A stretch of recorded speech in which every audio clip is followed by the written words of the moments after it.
నమస్తే, welcome to signal TV. Telugu రాష్ట్రాల్లో వర్ష సూచన ఎప్పుడుంది, మరి వర్షాలు ఏ టైం వరకు పడే అవకాశం ఉందని చెప్పేసి కూడా మనం ప్రస్తుతానికైతే వాతావరణ శాఖ కేంద్రంలో అయితే ఉన్నాము. ఒకసారి ఇక్కడ అధికారులను అడిగి తెలుసుకునే ప్రయత్నం అయితే చేద్దాం. ప్రస్తుతానికైతే మనతో పాటు శ్రీనివాస్ గారు ఉన్నారు, వారితో మాట్లాడే ప్రయత్నం అయితే చేద్దాం. సార్ నమస్తే. సార్ అంటే వర్షాలు పలానా టైంకి పడతాయని చెప్పేసి ఇంకా కొద్ది రోజుల్లో వర్షాలు అని చెప్పేసి చెప్తూనే ఉన్నారు. కానీ తీరా చూస్తేనేమో వెదర్ కొంచెం చేంజింగ్గా ఉంది. వర్షాలు ఎప్పుడు పడే ఛాన్సెస్ ఉన్నాయంటారు? మనకి తెలంగాణలోకి నైరుతి ఋతుపవనాలు అనుకున్న సమయం కంట ఒక వారం 10 రోజుల ముందుగానే ప్రవేశించాయి.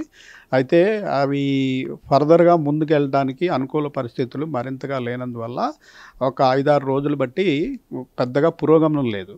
పురోగమనం లేకపోవడం వల్ల మనకి ఈ మాయిశ్చర్ అది తగ్గిపోవడం వల్ల మనకి మళ్ళీ క్లౌడింగ్ తగ్గిపోయి టెంపరేచర్స్ పెరగడం, మళ్ళీ 38, 39, 40 డిగ్రీల వరకు కూడా టెంపరేచర్లు పెరగడం జరిగింది. అయితే మాన్సూన్ ఫ్లోలో ఇది కూడా సర్వసాధారణమే. ఫస్ట్ ఫేజ్లో వచ్చిన మాయిశ్చర్ కొంతవరకు అయిపోయిన తర్వాత మళ్ళీ వేగం పుంజుకోవడానికి మళ్ళీ అల్పపీడనం కానీ ఉపరితల ఆవర్తనం కానీ ఇటువంటివి ఏర్పడినప్పుడు మాన్సూన్ వేగం పుంజుకుని మళ్ళీ వర్షాలు పడుతుంటాయి. అయితే ఈరోజు ఉదయానికి మనకి తెలంగాణ మీదుగా ఒక ద్రోణి ఏర్పడింది. ఉత్తరప్రదేశ్, మధ్యప్రదేశ్ మీదుగా విదర్భ మీదుగా తెలంగాణ వరకు ఒక ద్రోణి, అలాగే మనకి తమిళనాడు నుంచి కర్ణాటక మీదుగా మహారాష్ట్ర వరకు మన తెలంగాణ పశ్చిమ బార్డర్కి ఆనుకుని మరొక ద్రోణి ఏర్పడింది. ఈ 2 ద్రోణుల వల్ల మళ్ళీ మాయిశ్చర్ అట్రాక్షన్ వచ్చి మళ్ళీ క్లౌడింగ్ ఏర్పడి వర్షాలు పడే అవకాశం ఉంటుంది. అందుకనే ఈరోజు ఉదయం నుంచి మనం బాగా మేఘావృతమైన వాతావరణాన్ని చూస్తున్నాము. రాగల 2-3 రోజుల్లో దీనివల్ల మనకి ముఖ్యంగా పశ్చిమాన ఉన్న జిల్లాల్లోనూ, సెంట్రల్లో ఉన్న జిల్లాల్లోనూ కూడా కొద్దిపాటి నుంచి ఒక మోస్తరు వర్షాలు పడే అవకాశం ఉంది. ఈ రోజు నుంచి 4వ రోజున కొన్ని జిల్లాల్లో భారీ వర్షాలకు కూడా ఛాన్స్ ఉందని మనం ఫోర్కాస్ట్ చేయడం జరిగింది. అంటే నిన్న మొన్న ఏ విధంగా మనకి బాగా ఎండలు అనేవి బాగా కొట్టాయి. సో అందరూ ఏమనుకున్నారంటే అసలు ఈ గ్యాప్లో వర్షాలు లేవు, రావిగా అని చెప్పేసి అనుకున్నారు. సో ఇప్పుడు మళ్ళీ ఏమంటారు దానికి? మాన్సూన్ గమనంలో మనకి జూన్ నుంచి సెప్టెంబర్ వరకు మాన్సూన్ పీరియడ్. ఈ మాన్సూన్ పీరియడ్లో మధ్యలో మనకి ఇటువంటి బ్రేక్స్ రావడం అన్నది కూడా సహజమే. అయితే ఆ బ్రేక్ వచ్చినప్పుడు మళ్ళీ ఏదైనా అల్పపీడనం కానీ ఇటువంటివి ఏర్పడినప్పుడు మళ్ళీ మాన్సూన్ రివైవ్ అయిపోయి మళ్ళీ వర్షాలు పడటం కూడా మామూలుగా జరుగుతూ ఉంటుంది. ఇప్పుడు జరిగిన పరిస్థితి కూడా ఒక వారం రోజులు బట్టి పెద్దగా పురోగమనం లేక ఆగిపోవడం వల్ల మనకి క్లౌడింగ్ తగ్గిపోయి టెంపరేచర్లు పెరగడం జరిగింది. అయితే ఇప్పుడు ద్రోణులు ఏర్పడడం వల్ల కొంతవరకు మాయిశ్చర్ వచ్చింది. ఈ ద్రోణుల కంటే మనకి అరేబియన్ సీలో కానీ ఇటు బంగాళాఖాతంలో కానీ అల్పపీడనం ఏర్పడినట్టయితే మరింత చురుగ్గా కదిలే అవకాశం ఉంటుంది. అయితే రాగల 3-4 రోజుల్లో అల్పపీడనానికి పెద్దగా ఛాన్స్ లేదు. కానీ ప్రస్తుతం ఏర్పడిన ద్రోణుల వల్ల కొంతమేరకు మాయిశ్చర్ అట్రాక్షన్ ఉండి మళ్ళీ క్లౌడింగ్ వచ్చి ఒక మోస్తరు వర్షాలు వరకు పడే అవకాశం అయితే ఉంటుంది. అంటే మీరు నార్మల్గా ఇప్పుడు వాతావరణ బులెటిన్ రిలీజ్ చేస్తూనే ఉన్నారు. ఈ మరికొద్దిసేపట్లో వర్షాలు పడతాయి, భారీ వర్షాలు ఉన్నాయని చెప్పేసి కూడా చెప్తున్నారు. అందరూ ఎదురు చూస్తున్నారు అనమాట. ఎందుకంటే ఎండలు కూడా బాగా దెబ్బతీస్తున్నాయి. సో ఇప్పుడు మళ్ళీ ఈ యొక్క ఋతుపవనాలు కూడా గంటకి ఎన్ని కిలోమీటర్ల వేగంతో పయనిస్తున్నాయి అంటారు? ఋతుపవనాలు గంటకి ప్రయాణించడం అట్లా ఉండదండి. ఋతుపవనాలు అనేది ఒక లార్జర్ ఫినామినా. అవి ఏంటంటే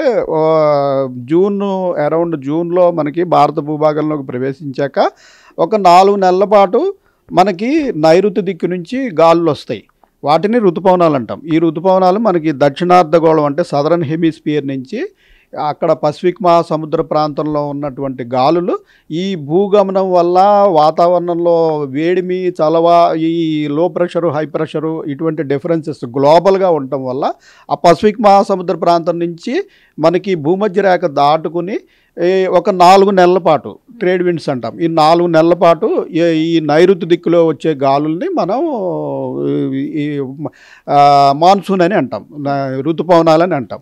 అయితే ఈ ఋతుపవనాల సమయంలో వర్షం ఎందుకు పడుతుందంటే అవి సముద్రాలు దాటుకుని పసిఫిక్ మహాసముద్రం, హిందూ మహాసముద్రం లాంటి పెద్ద సముద్రాలను దాటుకుంటూ వేల కిలోమీటర్లు ప్రయాణించి వస్తాయి. కాబట్టి అక్కడున్న మాయిశ్చర్ అంతా ఆ గాలులతో పాటు వస్తుంది. కాబట్టి మనకి వర్షాలు పడటం అనేది జరుగుతుంది. ఇవి గంటకి అంతకింతగా వేగంతో వెళ్ళటం అంటూ ఏమీ ఉండదు వాటికి. అయితే ఆ పీరియడ్లో మనకి అల్పపీడనాలు, ఈ వాయుగుండాలు ఇటువంటివి ఏర్పడినప్పుడు అవి మరింత చురుకుదనం కలిగి అప్పుడు మనకి ఈ విండ్ స్పీడ్ పెరగడము, అట్లాగే క్లౌడింగ్ ఎక్కువ రావడము, మాయిశ్చర్ పెరిగి వర్షాలు రావడము అనేది పరిస్థితి ఉంటుందన్నమాట. అంటే ఇప్పుడు ఏదైనా సునామీ టైప్ లేకపోతే అల్పపీడనం ఏర్పడితేనే వర్షాలు పడే అవకాశం ఉందంటారు ఇప్పుడు? సునామీ డిఫరెంట్ అండి. సునామీ అంటే ఏంటంటే సముద్రంలో వచ్చే భూకంపము సునామీ అంటాం. సో సునామీకి దీనికి సంబంధం లేదు. మనకి బంగాళాఖాతంలో కానీ, అరేబియన్ సముద్రంలో కానీ ఏదైనా అల్పపీడనం కానీ, వాయుగుండం కానీ ఇలాంటివి ఏర్పడినప్పుడు మరింత చురుకుదనం పుంజుకుంటాయి. అది కాకుండా ఇలా ఉపరితల ఆవర్తనాలు, ద్రోణులు ఏర్పడినప్పుడు కొద్ది మేరకు మాయిశ్చర్ అట్రాక్షన్ ఉంటుంది. వాటి వల్ల కూడా మనకి వర్షాలు పడతాయి. అయితే మనకి ఇప్పుడు అల్పపీడనం లేదు కానీ మనకి ఒక 2 ద్రోణులు, ఒక ద్రోణి తెలంగాణ మీదుగా ప్రయాణిస్తోంది, ఇంకొక ద్రోణి మనకి తెలంగాణకు ఆనుకుని ఉంది. కాబట్టి ఈ రెండింటి వల్ల కూడా మనకి రాగల 3-4 రోజుల్లో ఒక మేరకు వర్షం పడే అవకాశం ఉంది. 4వ రోజు కొన్ని జిల్లాల్లో అక్కడక్కడ భారీ వర్షాలు పడే అవకాశం కూడా ఉంది. ఓకే, అంటే తెలుగు రాష్ట్రాల మీద ఉంటుందా ఈ ప్రభావం? పక్క రాష్ట్రాల మీద కూడా ఉండొచ్చు? ఉంటుందండి, పక్క రాష్ట్రాల మీద కూడా ఉంటుంది. సో మొత్తానికి కూడా రాగల 3-4 రోజుల్లో కూడా వర్షాలు పడే అవకాశం ఉందని చెప్పేసి కూడా ఇటు వాతావరణ శాఖ అధికారులు చెప్తున్న పరిస్థితి. కెమెరా పర్సన్ రాజుతో శైలజ, సిగ్నల్ టీవీ, హైదరాబాద్.